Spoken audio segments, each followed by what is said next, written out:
Fase Liga-Liga Champions baru aja selesai dan jujur aja, ini lebih mirip episode terakhir serial TV daripada kompetisi sepak bola. Penuh drama, penuh kejutan, dan ada satu momen yang rasanya, aduh nggak masuk akal. Anda pasti bertanya-tanya, gimana bisa raksasa kayak Real Madrid dan juara bertahan PSG justru kelempar ke babak playoff? Dan yang lebih gila lagi, gimana ceritanya seorang kiper bisa cetak gol penentu kemenangan pakai sundulan di menit ke-98. Nah, ini semua adalah buah dari format baru Liga Champions yang kontroversial itu. Ada yang bilang ini jenius, ada juga yang bilang ini cuma bikin kekacauan. Nah, dalam pembahasan kita kali ini, kita akan bedah semua kekacauan itu. Kita lihat gimana drama-drama ini bisa terjadi, kita jelaskan cara kerja babak playoff yang sedikit rumit ini, dan kita tarik ke gambaran yang lebih besar. Gimana semua ini ternyata jadi medan perang baru antar Liga Top Eropa buat merebutkan satu tiket emas tambahan ke Liga Champions musim depan. Oke. Ayo kita bongkar semuanya. Ini bukan sekedar rekap pertandingan ya. Ini upaya kita buat paham apakah format baru ini benar-benar bikin sepak bola lebih baik atau ya sekedar lebih padat dan nggak terduga. Kita mulai dari drama yang paling mencuri perhatian. Oke, kita harus mulai dari pertandingan Benfica melawan Real Madrid. Di atas kertas, ini harusnya jadi laga yang ya bisa dikontrol Madrid lah. Tapi nyatanya mereka justru kalah 4-2 dari Benfica-nya Jose Mourinho. Tapi ini bukan sekedar soal skor kan.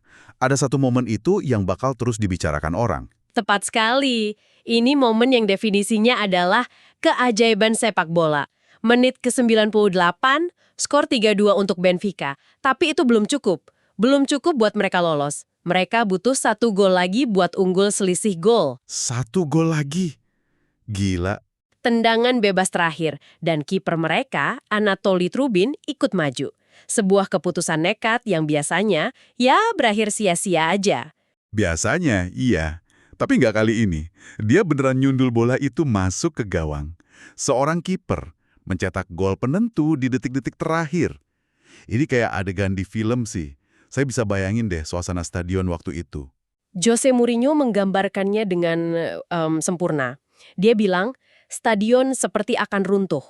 Dia juga nyebut kemenangan ini sebagai prestigious luar biasa. Mengalahkan Real Madrid dengan cara kayak gini, buat klub seperti Benfica, itu lebih dari sekedar 3 poin. Itu sebuah pernyataan. Dan gol Trubin itu bukan sekedar gol ya. Itu gol bersejarah yang meloloskan mereka. Tepat, meloloskan mereka ke babak playoff. Di sisi lain, gimana dengan Real Madrid? Kalau dengan cara seperti ini, dari gol kiper di menit akhir, itu pasti pukulan telak banget secara mental. Pukulan yang, sangat telak. Ini bukan lagi soal kehilangan poin, tapi ini soal harga diri. Pelatih mereka, Alvaro Arbeloa, kedengerannya frustrasi banget setelah pertandingan. Dia bilang timnya tidak mampu menghadapi tantangan. Itu pengakuan yang cukup jujur loh. Menunjukkan ada masalah mental di tim malam itu. Bahkan Kylian Mbappe pun sampai ikut berkomentar kan. Dia bilang timnya nggak konsisten dan terus terang mengakui kami pantas berada dalam situasi ini. Ini menarik, karena biasanya pemain bintang bakal cari alasan lain. Pengakuan kayak gini nunjukin ada masalah yang lebih dalam. Nah ini yang menarik. Kejadian ini membuktikan satu hal tentang format baru. Nggak ada lagi yang namanya pertandingan aman. Dulu, di fase grup, tim besar bisa kalah sekali dan tetap santai. Sekarang, satu malam yang buruk, satu momen hilang konsentrasi di menit ke-98, bisa langsung menghukum Anda dan melempar Anda ke jalur yang jauh lebih sulit. Nggak ada ruang buat kesalahan. Dan ternyata bukan cuma Real Madrid yang merasakan pedihnya format ini ya. Finalis musim lalu, Inter Milan, dan bahkan sang juara bertahan, PSG, juga gagal finish di 8 besar. Mereka semua harus ikut playoff. Dan yang lebih menarik lagi itu reaksi manajer PSG, Luis Enrique. Ini tahun kedua berturut-turut PSG harus lewat playoff. Tapi alih-alih panik, dia justru kedengaran sangat tenang. Dia bilang timnya siap untuk playoff dan siap menempuh jalur panjang lagi. Persis seperti yang mereka lakukan musim lalu, di mana mereka justru keluar sebagai juara setelah berjuang dari bawah. Ini memunculkan sebuah pertanyaan menarik kan? Apa ini kebetulan? Atau justru ada keuntungan tersembunyi dengan menempuh jalur neraka ini? Mungkin laga-laga bertekanan tinggi di bulan Februari itu justru menempa mental tim jadi lebih kuat dibanding tim-tim yang cuma duduk manis nunggu di babak 16 besar. Bisa jadi. Ini narasi yang sangat menarik buat diikuti. Apa jalur yang lebih sulit, ini adalah saringan terbaik untuk sang juara. Dan jangan lupa, di playoff nanti bukan cuma ada mereka. Masih ada nama-nama besar kayak Juventus, Atletico Madrid, dan Borussia Dortmund. Bulan Februari nanti bakal jadi ajang pertarungan para raksasa yang terluka. Gila sih, ngelihat daftar tim yang harus berjuang di playoff. Ini bikin saya jadi penasaran, babak playoff yang menyeramkan ini sebenarnya aturannya gimana sih? Kok bisa beda dari yang kita kenal dulu? Nah, ini dia inti dari perubahan formatnya. Sistem ini dirancang buat menghilangkan dead rubber atau pertandingan yang udah nggak menentukan lagi. Jadi, tim yang finish di peringkat 1-8 di fase liga, mereka dapat hadiah, lolos langsung ke babak 16 besar, dan bisa istirahat di bulan Februari. Oke, jadi mereka aman. Aman. Tapi tim peringkat 9-24, nah nasib mereka digantungkan di babak playoff ini. 16 tim bertarung untuk 8 tiket sisa. Lalu gimana cara mereka dipasangkan? Apa diundi bebas gitu aja? Nggak sepenuhnya bebas, ada sistem pot unggulan buat ngasih sedikit keuntungan bagi tim yang finish lebih tinggi.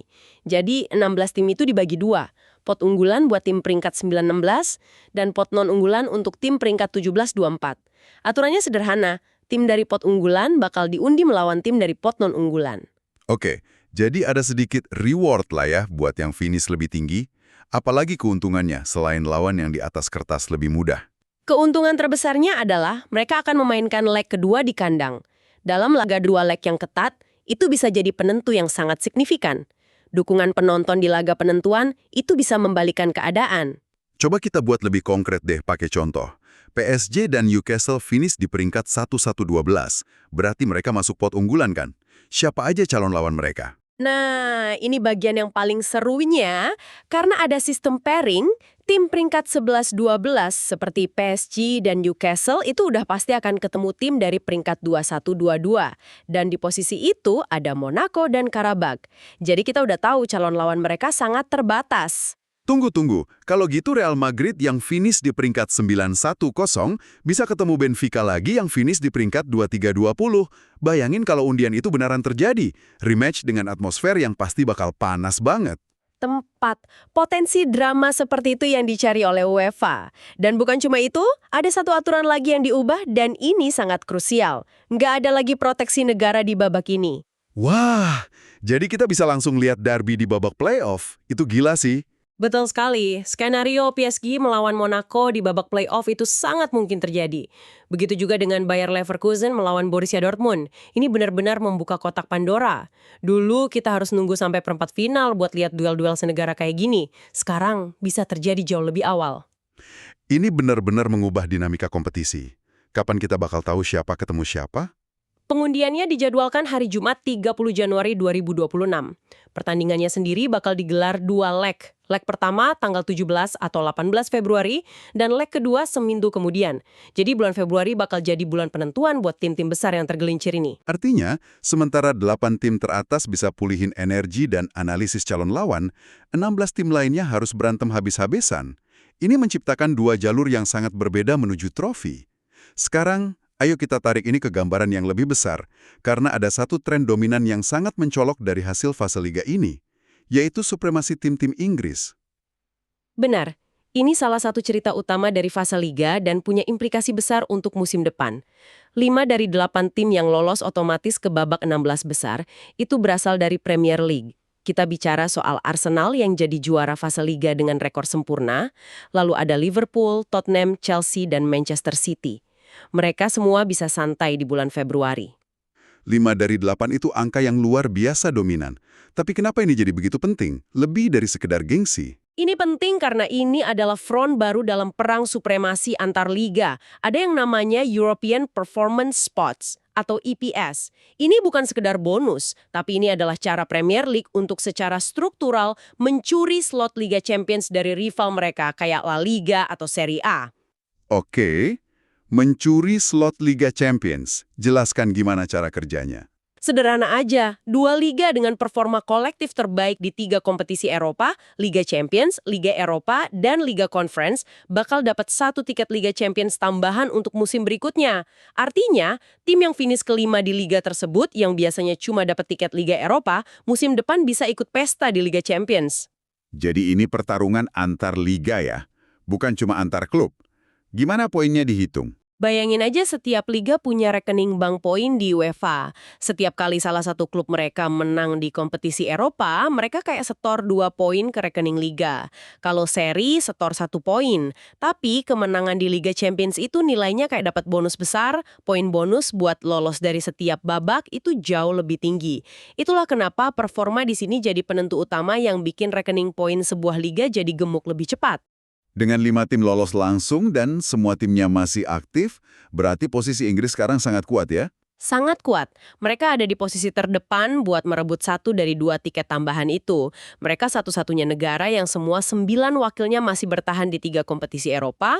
Pesaing terdekatnya itu Jerman, lalu Spanyol dan Italia. Biar Anda ada gambaran, klub-klub Jerman saat ini secara efektif tertinggal setara dengan 17 kemenangan di belakang klub-klub Inggris. Itu jarak yang sangat jauh buat dikejar. Tapi bukannya selalu ada tapi, apa posisi ini udah beneran aman? Nah, ini dia. Sama sekali belum aman. Inggris pernah ada di posisi sekuat ini di musim 2023-24, tapi kemudian mereka kolaps. Tim-tim mereka berguguran secara bersamaan di babak perempat final, dan akhirnya tiket tambahan itu melayang ke tangan liga lain. Jadi sejarah mengajarkan, keunggulan besar pun bisa hilang dengan cepat. Dan ada satu detail menarik lagi soal tim-tim yang main di playoff Februari kan. Ini bisa jadi pedang bermata dua buat Inggris. Tepat. Ini memunculkan pertanyaan penting. Di satu sisi, bagus sekali 5 tim Inggris bisa istirahat di Februari. Tapi di sisi lain, saat mereka istirahat, mereka nggak bisa nambah poin ke rekening bank liga mereka. Sementara itu, liga-liga pesaing kayak Jerman dan Italia yang punya banyak tim di playoff Liga Champions dan Liga Eropa justru punya kesempatan emas buat panen poin dan menipiskan jarak. Kerja buat ngejar ketertinggalan poin. Ini benar-benar bikin setiap pertandingan di setiap kompetisi jadi sangat krusial. Nggak ada lagi yang namanya laga kecil. Persis, kemenangan tim Jerman di babak playoff Liga Konferensi misalnya, itu punya dampak langsung pada perebutan tiket kelima di Bundesliga musim depan. Setiap poin sangat berharga dalam perang antar liga ini. Oke, jadi mari kita rangkum sejenak. Kita sudah lihat fase liga yang luar biasa dramatis yang melempar nama-nama besar ke babak playoff. Kita juga udah bedah gimana format baru ini menciptakan potensi duel-duel panas lebih awal. Dan yang terpenting, bagaimana semua performa ini terhubung langsung ke sebuah pertarungan strategis antar liga buat memperebutkan tiket tambahan ke Liga Champions. Dan dinamika kompetisi ini akan terus berevolusi. UEFA sepertinya masih terus mencari formula yang pas ya. Ada satu lagi perubahan aturan yang perlu Anda tahu yang akan berlaku mulai musim 2026-2027. Ini soal variasi pertandingan. Oh iya, aturan apa lagi nih? UEFA nggak akan lagi mengizinkan pertandingan kandang yang sama antara 2 tim terjadi selama 3 musim berturut-turut. Misalnya, kalau Liverpool menjamu Real Madrid di Anfield selama 2 musim beruntun, maka di musim ketiga pertemuan itu nggak boleh terjadi lagi di Anfield. Pertemuan itu hanya bisa terjadi kalau gantian Real Madrid yang jadi tuan rumah. Menarik. Jadi ini upaya untuk mencegah deja vu yang terlalu sering dan memastikan fans bisa melihat variasi lawan dan stadion yang berbeda. Ini menunjukkan bahwa format ini masih sebuah eksperimen yang terus disesuaikan ya? Betul, mereka berusaha menyeimbangkan antara menciptakan drama dan menjaga keadilan serta variasi kompetisi. Ini membawa kita kembali ke pertanyaan awal dan pemikiran terakhir untuk Anda. PSG menjadi juara musim lalu setelah berjuang dari babak playoff. Luis Enrique bahkan kedengaran bangga bisa menempuh jalur panjang itu lagi. Dengan begitu banyak tim raksasa yang sekarang dipaksa bertarung habis-habisan sejak bulan Februari, ini memunculkan satu pertanyaan menarik untuk direnungkan. Apakah jalur yang lebih sulit ini, yang penuh laga hidup mati sejak awal, justru merupakan saringan yang lebih autentik untuk menemukan juara sejati? Dibandingkan mereka yang bisa sedikit bersantai dan menunggu lawan yang sudah babak belur dari babak playoff. Mungkin, kekacauan ini justru adalah cara terbaik untuk memahkotai sang raja Eropa yang sesungguhnya.